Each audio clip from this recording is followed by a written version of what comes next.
Palavra da Verdade, com Hernandes Dias Lopes. E o texto que eu quero repartir com vocês é por demais conhecido, que é 2 Timóteo 4. 2 Timóteo capítulo 4.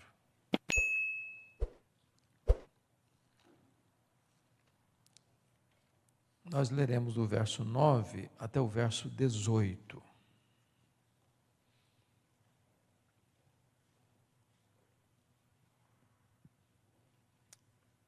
Paulo está escrevendo essa carta para Timóteo, da sua segunda prisão em Roma.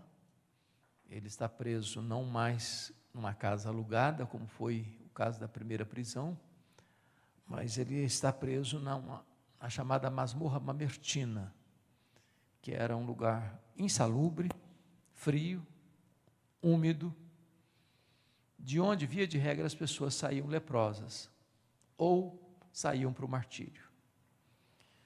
Então, esta é a última carta, o capítulo 4, são as últimas palavras escritas por Paulo antes do seu martírio.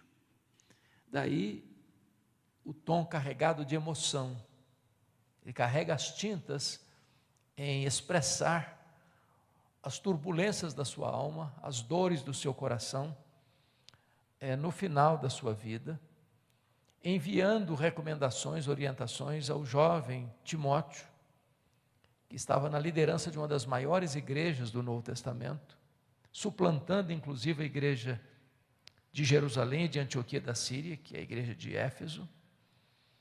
E Timóteo tinha características assim muito peculiares. Ele era jovem, ele era doente, ele era tímido. E naquele tempo a igreja estava passando por grandes riscos, não só da perseguição romana, mas também risco de invasão de falsos apóstolos que estavam perturbando a igreja. Então, ele escreve essas palavras, abrindo o coração e partilhando princípios. E a partir do verso 9 ele diz assim: procura vir ter comigo depressa, porque Demas, tendo amado o presente século, me abandonou e se foi para Tessalônica. Crescente foi para a Galácia, Tito para a Dalmácia, somente Lucas está comigo. Toma contigo Marcos e traze-o, pois me é útil para o ministério. Quanto a Tíquico, mandei-o até Éfeso. Quando vieres, traz a capa que deixei em Trode, na casa de Carpo, bem como os livros, especialmente os pergaminhos. Alexandre, o latoeiro, causou-me muitos males. O Senhor lhe dará paga segundo as suas obras. Tu guarda-te também dele, porque resistiu fortemente às nossas palavras. Na minha primeira defesa, ninguém foi a meu favor, antes todos me abandonaram. Que isso não lhe seja posto em conta. Mas o Senhor me assistiu e me revestiu de forças para que, por meu intermédio, a pregação fosse plenamente cumprida e todos os gentios ouvissem, e fui libertado da boca do leão. O Senhor me livrará também de toda obra maligna e me levará salvo para o seu reino celestial. A Ele glória pelos séculos dos séculos. Amém. Bom, eu acho que não há nenhuma necessidade de reenfatizar aquilo que tem sido ênfase, de que Paulo certamente foi o grande missionário, o maior missionário da história do cristianismo. Ele foi certamente o maior líder do cristianismo no Ocidente. Ele foi o grande teólogo, ele foi o maior plantador de igrejas da história do cristianismo. Ele foi o maior escritor do Novo Testamento. Dos 27 livros, ele escreveu 13. E Paulo, depois da sua conversão no caminho de Damasco, passa por um período longo de treinamento, em torno de uns 14 anos, até Deus usá-lo de maneira plena. E então ele faz 3 viagens missionárias. A primeira delas na Galácia do Sul, a segunda delas na província da Macedônia e da Caia, e a terceira viagem na província da Ásia Menor, especificamente na cidade de Éfeso. Ele estava indo então levar uma oferta para a igreja de Jerusalém, para os pobres da Judeia, de Éfeso para Jerusalém, foi preso, foi transferido para Cesareia Marítima, o quartel-general de Roma, em Israel, onde ficou 2 anos, sendo acusado, sob a égide dos governadores Félix e Festo, e em virtude de eles tramarem contra ele, o Sinédrio tentando cooptar o governador Festo, para enviá-lo para Jerusalém, para ser julgado no Sinédrio, querendo matá-lo na estrada, ele opta por ser julgado em Roma, e então ele enfrenta um naufrágio na viagem e chega em Roma, preso, algemado, na primeira prisão. Essa primeira prisão ocorreu nos anos 61, 62. Ele saiu dessa prisão, não para se aposentar, mas para fazer a 4ª viagem missionária. Embora o Novo Testamento não registre isso como 4ª viagem missionária. Mas ele deixou Tito em Creta, deixou Timóteo em Éfeso, passou por Nicópolis, muito provavelmente chegou à Espanha. E nesse interregno da primeira para a segunda prisão, acontece uma tragédia no Império. A cidade de Roma é criminosamente incendiada no dia 17 de julho de 64. E então, quando o incêndio termina, no dia 24 de julho daquele ano, aquele crime horrendo, bárbaro, é colocado no colo dos cristãos. E Paulo era o grande líder dos cristãos. E ele começa a ser vigiado, procurado, caçado, até que botam a mão nele, talvez em Trode, na casa de Carpo. E ele agora é levado para essa masmorra mamertina. Na primeira prisão, ele foi preso como um apóstolo, como um pregador do Evangelho. Quem estava por trás, orquestrando contra ele, eram os seus irmãos, os judeus. Mas agora, quem está por trás, tramando a sua segunda prisão, é a máquina pesada do Império Romano. E ele não é preso mais como um apóstolo, ele é preso como um criminoso. E isso faz uma diferença imensa. Então, eu gostaria que vocês parassem para pensar comigo, nesse contexto, antes de entrar na exposição do texto. Os efeitos colaterais dessa segunda prisão, que aconteceu em 66, 67. O que aconteceu na alma dele? O que aconteceu ao redor dele, ao ser preso pela segunda vez? Então, ele vai repartir conosco aqui na carta alguns pontos. Primeiro, confira aí o capítulo 2, verso 9, quando ele diz para Timóteo: Timóteo, pelo Evangelho, eu estou sofrendo até algemas como malfeitor. Só quero que você pense um pouquinho comigo nisso aqui. Como há aqui um assassinato de reputação.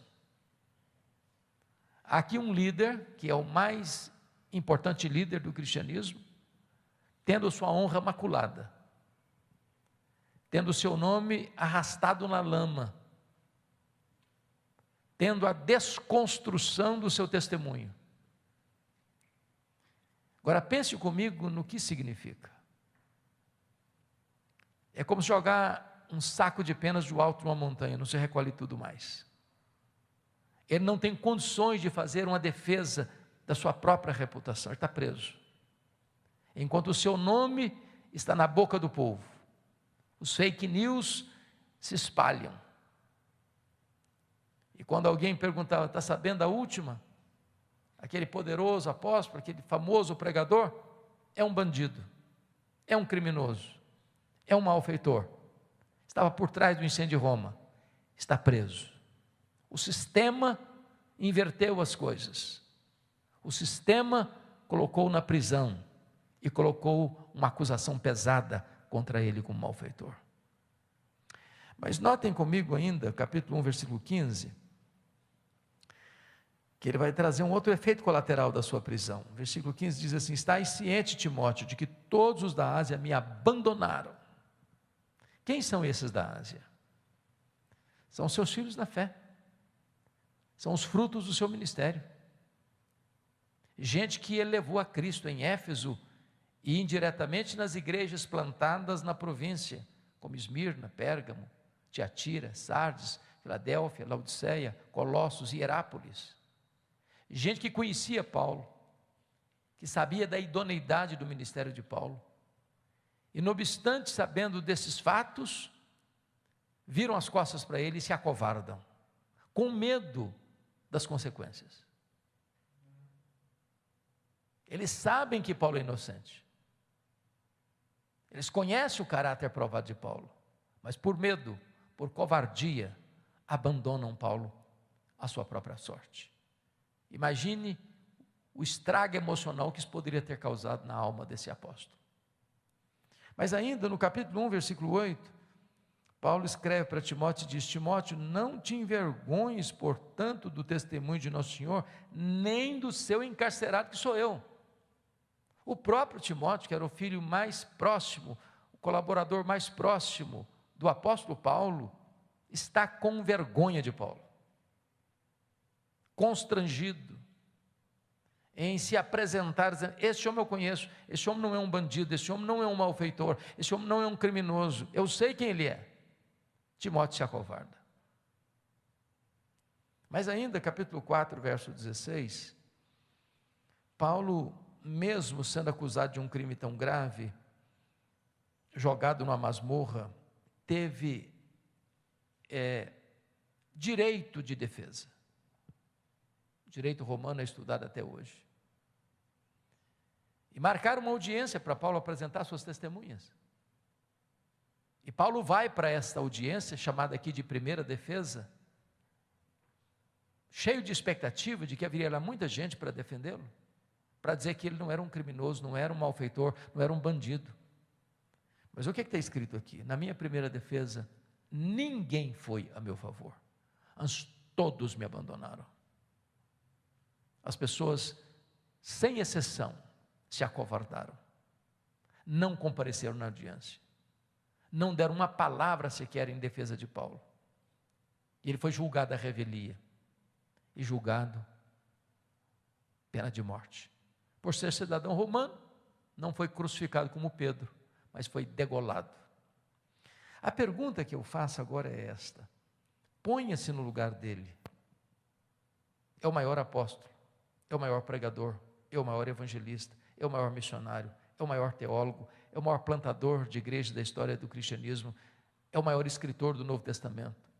Está velho, está doente, está cheio de cicatrizes, está abandonado pelos irmãos, está acusado injustamente, está sentenciado à pena de morte injustamente. Ponha-se no lugar dele, coloque-se debaixo da pele dele, sinta o coração dele bater em seu peito, o sangue dele correr em suas veias. O que você estaria sentindo se estivesse no lugar deste homem? Ele está pobre, não tem nenhuma capa surrada para usar no inverno. O que um homem nessa condição ainda tem a ensinar para nós? Como é que ele pode pastorear o nosso coração?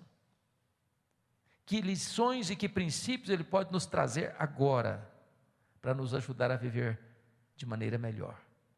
Vamos ver alguns princípios. Primeiro princípio, versículo 9, ele diz assim: procura vir ter comigo depressa. O princípio que está aqui é este: quando a crise chegar à sua vida, e ela chega, não fique sozinho, tenha coragem e humildade para pedir ajuda. Irmãos queridos, a crise bate à porta de todos nós, mais hoje ou mais amanhã. E na crise, a solidão é uma péssima companhia. Gente precisa de Deus, mas gente precisa de gente. Todos nós precisamos de um ombro amigo na hora da aflição. Todos nós precisamos de um amigo. Amigo é diferente de colega. Temos muitos colegas, poucos amigos. Amigo é aquela pessoa para quem você abre o coração, sem medo dela puxar o seu tapete. Amigo é aquela pessoa que você tem liberdade de dizer: venha ter comigo depressa. E ela vem. Amigo é aquele que confronta você em particular e defende você em público. Amigo é aquele que chega quando os outros já foram embora.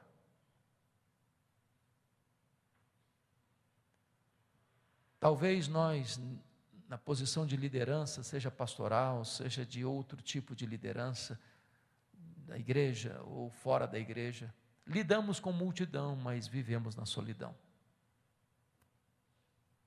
Uma das coisas que mais me chocam na atualidade é a quantidade de pastores, por exemplo, que têm cometido suicídio.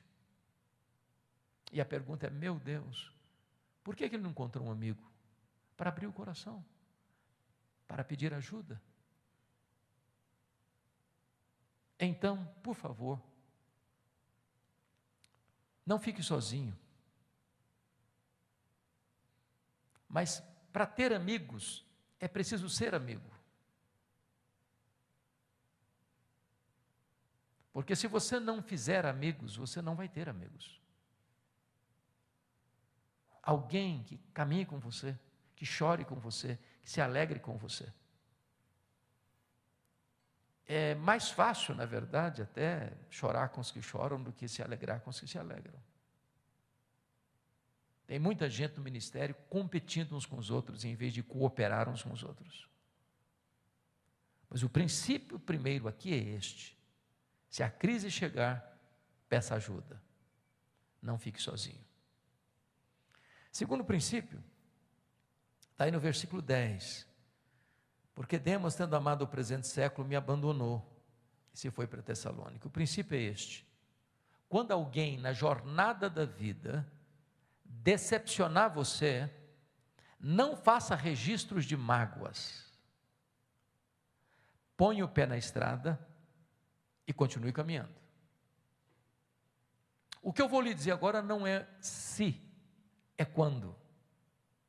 As pessoas vão nos decepcionar, e nós vamos decepcionar as pessoas.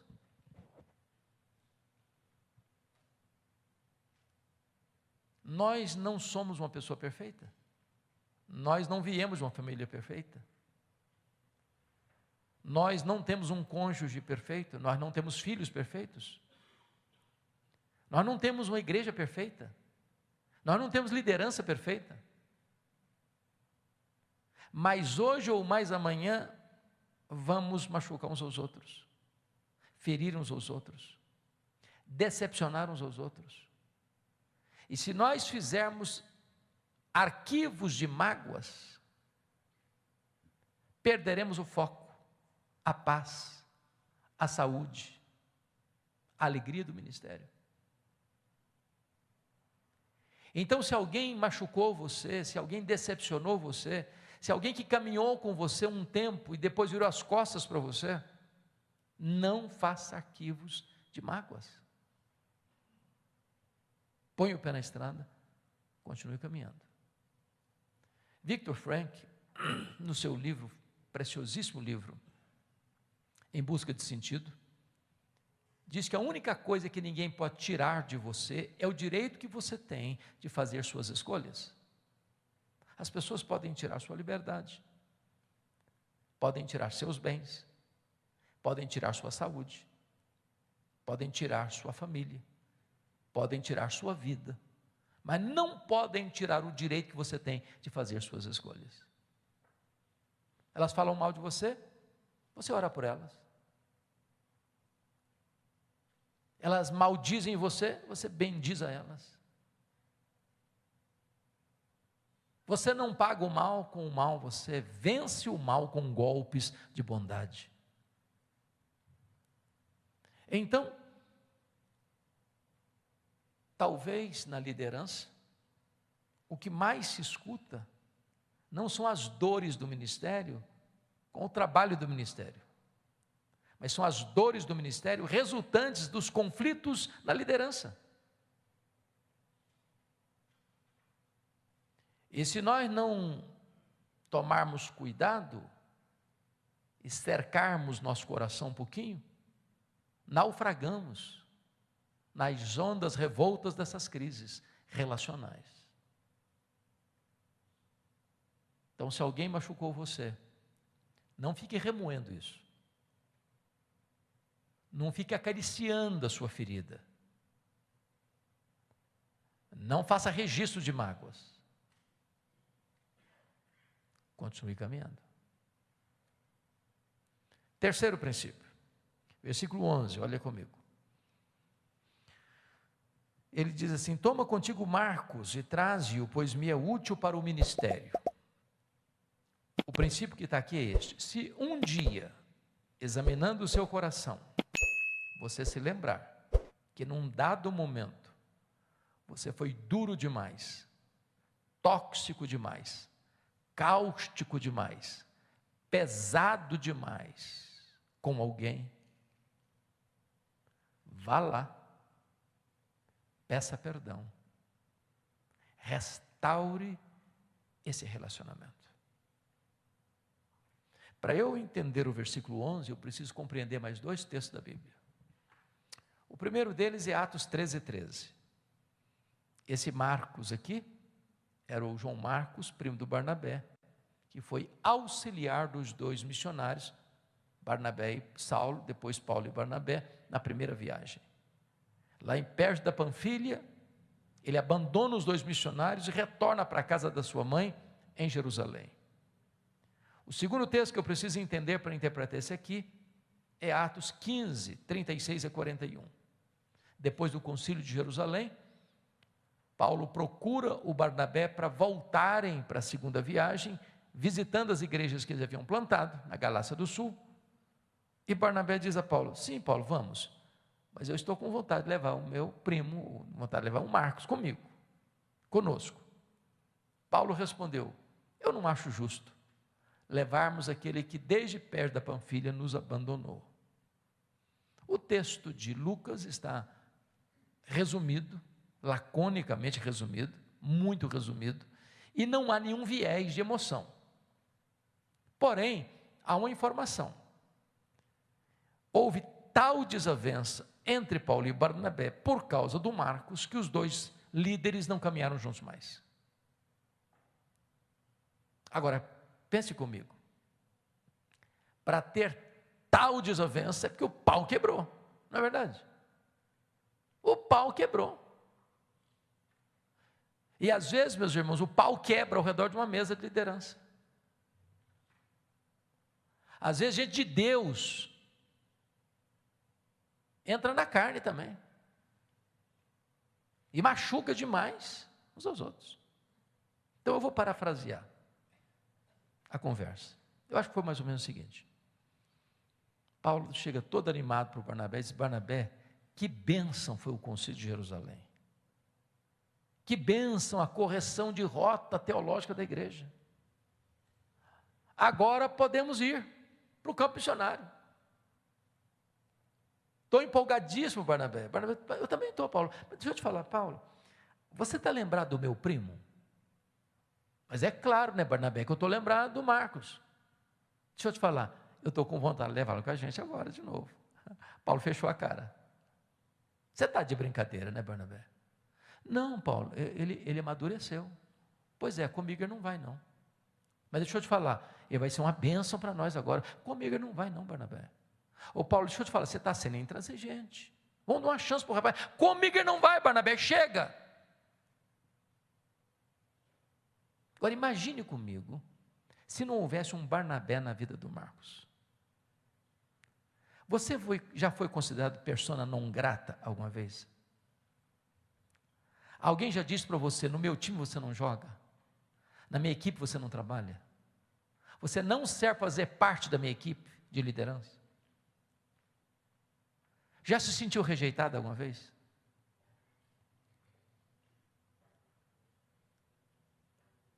Barnabé, que era o homem consolador, já tinha investido na vida do Saulo lá atrás. Senão eu vou investir nesse menino. Pega o Marcos, leva lá para Chipre, investe nele. Mais tarde, Pedro discipulou o Marcos. Marcos foi uma bênção. Foi o primeiro evangelista a escrever, foi Marcos, de onde beberam Mateus e Lucas. Deus enviou Paulo para um novo rumo, Deus abençoou o ministério de Paulo. Agora Paulo está preso, está no corredor da morte, está fazendo uma faxina na mente. Lembrou do Marcos, escreveu para Timóteo, disse, meu filho, Timóteo, quando você vier, traz o Marcos aí com você, ele me é útil para o ministério. Sabe o que Paulo está nos ensinando aqui? Que um líder nunca é tão grande como quando ele é humilde.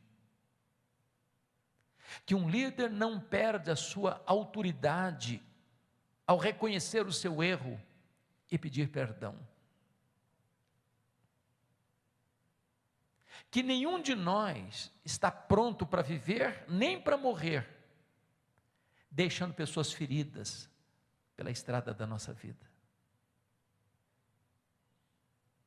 O que Paulo está nos ensinando aqui é que nós precisamos construir pontes de reconciliação, onde um dia nós cavamos abismos de mágoa. E sabe, irmãos, isso é tão importante, porque às vezes é possível que um líder vá construindo a sua vida, seu ministério, sua carreira, mas deixando muita gente machucada para trás, muita gente ferida para trás. Gente importa para Deus, e é preciso voltar lá. Só fulano, me perdoe, fui muito duro com você, eu quero restaurar essa relação. Quero dizer para você que um dia eu achei que você não era útil, mas eu quero dizer que você é útil sim. Eu preciso da sua ajuda, da sua colaboração.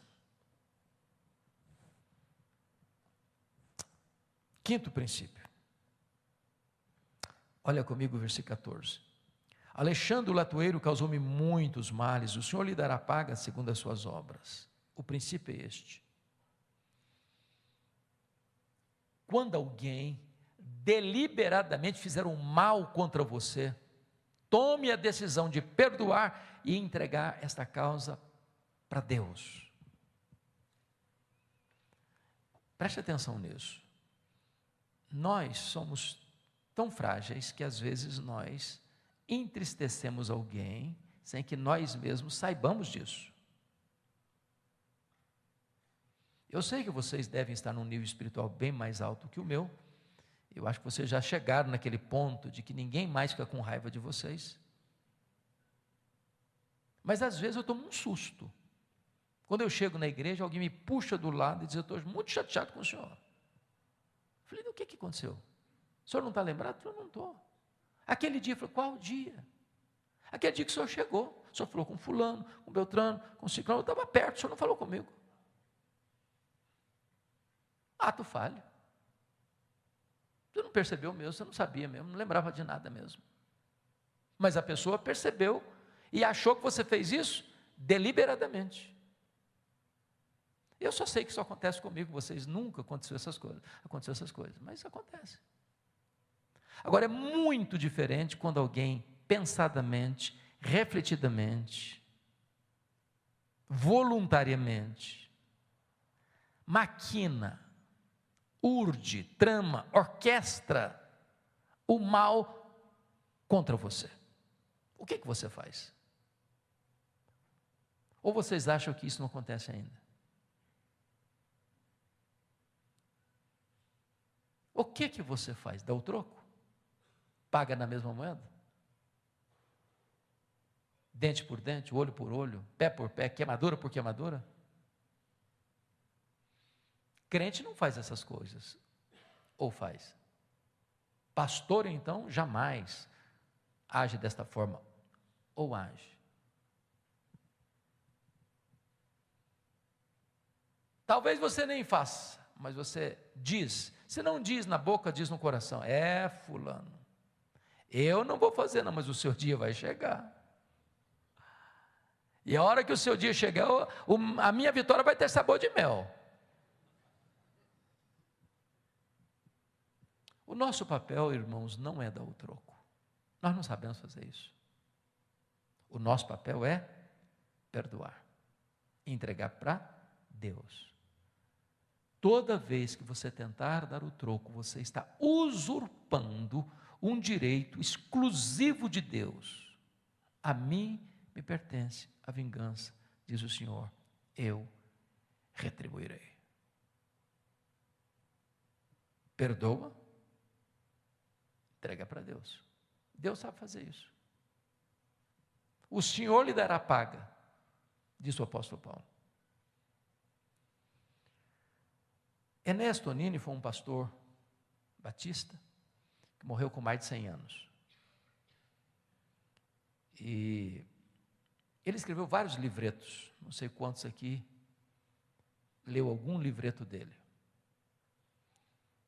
Mas ele dizia que nas suas andanças pelo Brasil, isso lá na década de 60, 70, o pecado que ele mais encontrou na igreja evangélica brasileira foi o pecado da mágoa. Gente ferida, machucada emocionalmente. O que ele mais encontrou foi pastores feridos, e feridos pela sua liderança. Gente de Deus, machuca, morde, sangra. O que você vai fazer? Dar o troco? Guardar a mágoa no coração? Não, perdoe, entregue para Deus, põe o pé na estrada, continua caminhando.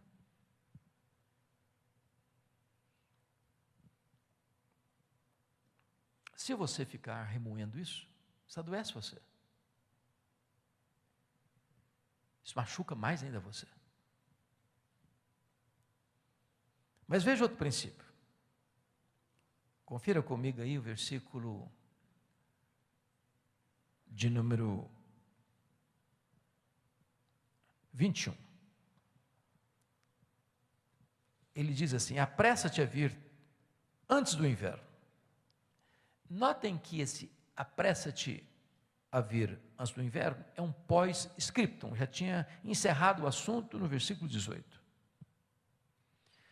Mas é importantíssimo, por quê? Porque diz no verso 9, procura vir ter comigo depressa. O que é depressa? Eu não sei, depende do contexto.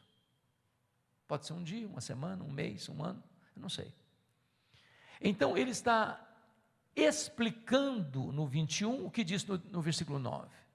Quando ele diz assim: quando eu falei para você, Timóteo, procura vir ter comigo depressa, eu quis dizer, procura vir antes do inverno.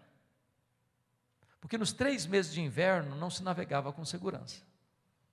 O que ele está dizendo? Se você esperar os 3 meses de inverno passar para você vir, não adianta vir, já terei sido executado. Então qual é o princípio? O princípio é este: há coisas na vida que ou você faz hoje, ou você não vai ter chance nunca mais de fazê-lo. Oportunidades passam. É aquela conversa? É aquele confronto? É aquele aconselhamento? É aquele pedido de perdão? É aquela ajuda financeira? É aquele elogio? É aquela demonstração de amor? Se você não fizer hoje, você corre o risco de sentir a dor do remorso amanhã. Porque oportunidades passam. Querem um exemplo? A cultura brasileira dos nossos funerais. Eu não conheço ninguém que receba mais elogios do que defunto. Você conhece? Fica na cabeceira de um caixão meia hora. É muito elogio. É uma rasgação de seda sem fim. A grande pergunta é se aquela pessoa escutou algum daqueles elogios. Porque um morto não fica emocionado de receber um elogio. Ele não vai levantar do caixão para lhe dar um abraço. E se levantar, você corre também. Então não espera a pessoa morrer para elogiar. Mas tem gente muito espiritual que diz assim: esse negócio de elogiar é um perigo, porque a pessoa vai ficar vaidosa. Não, o que a Bíblia proíbe não é o elogio. O que a Bíblia proíbe é a hipocrisia. Um elogio certo, na hora certa, é um bálsamo. Há palavras que curam, que são medicina para a alma. A segunda coisa que me choca dentro da nossa cultura brasileira de funeral é que defunto recebe mais flores do que gente viva. Dá para entender isso? Eu fui num funeral em Vitória, no Espírito Santo, e contei 86 coroas de flores. E eu fiquei do lado olhando, observando, pensando, meu Deus, coitado do defunto. Não consegue tirar um botão de rosa a mais, para que tanta flor para ele? Mas por que os mortos recebem mais flores do que os vivos? É porque a voz do remorso é maior do que a voz da gratidão.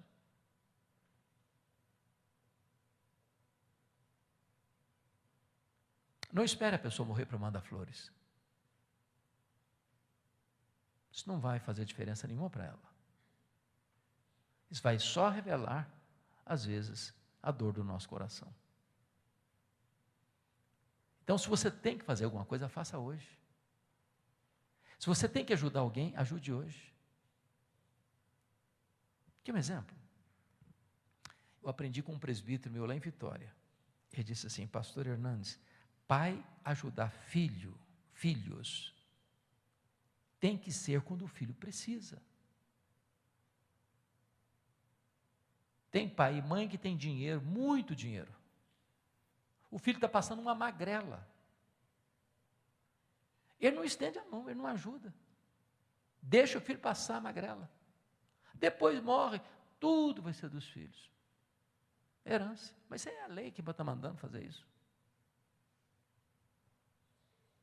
Então ajude na hora que a pessoa está precisando. Estenda a mão quando a pessoa está pedindo socorro. Seja generoso com alguém que está precisando de uma ajuda urgente. Não deixe a oportunidade passar. Porque se ela for embora, você nunca mais vai ter chance. Bom, deixa eu concluir. Último princípio, versículo 18, a parte B. Ele diz assim, a ele glória pelos séculos dos séculos, amém. E o princípio é este. A melhor maneira de você encerrar a sua carreira e fechar as cortinas da sua vida é dando a Jesus toda a glória devida a Ele. Não a nós, Senhor, não a nós, mas ao Teu nome, da glória, porque dEle, e por meio dEle, e para Ele, são todas as coisas. Nós não estamos vivendo para construir um monumento ao nosso próprio nome. Na igreja de Deus, não tem ícones. Na igreja de Deus, não tem donos. Na igreja de Deus, não tem caudilhos. Na igreja de Deus, não tem monumento à personalidade. Na igreja de Deus, todos nós estamos nivelados no mesmo patamar, somos servos, porque só existe um que merece a honra, a glória e o louvor, e ele não divide a sua glória com ninguém. Então, o apóstolo Paulo, no corredor da morte, aguardando o dia da sua execução, não abandona o seu senso pastoral. E não obstante circunstâncias tão adversas, ele ainda tem palavras tão oportunas e sábias para pastorear o nosso coração. Este é o homem que, olhando para o passado, disse, combati o bom combate, completei a carreira, guardei a fé. Este é o homem que, olhando para o presente, disse, já estou sendo oferecido por libação e o tempo da minha partida é chegado. Este é o homem que, olhando para o futuro, disse, já agora a coroa da justiça me está guardada, a qual o Senhor reto juízo me dará naquele dia, e não apenas a mim, mas a todos quantos amam a sua vinda. Este é o homem que, escrevendo aos Coríntios, disse: sede meus imitadores, como eu sou de Cristo. Eu espero que estas breves considerações, da parte deste homem que nós o chamamos de o grande pastor, um excelente pastor, que apacentou tantas ovelhas, com lágrimas, exortando, ensinando, consolando, que as suas palavras hoje também sejam um bálsamo para o nosso coração. Deus abençoe. Obrigado.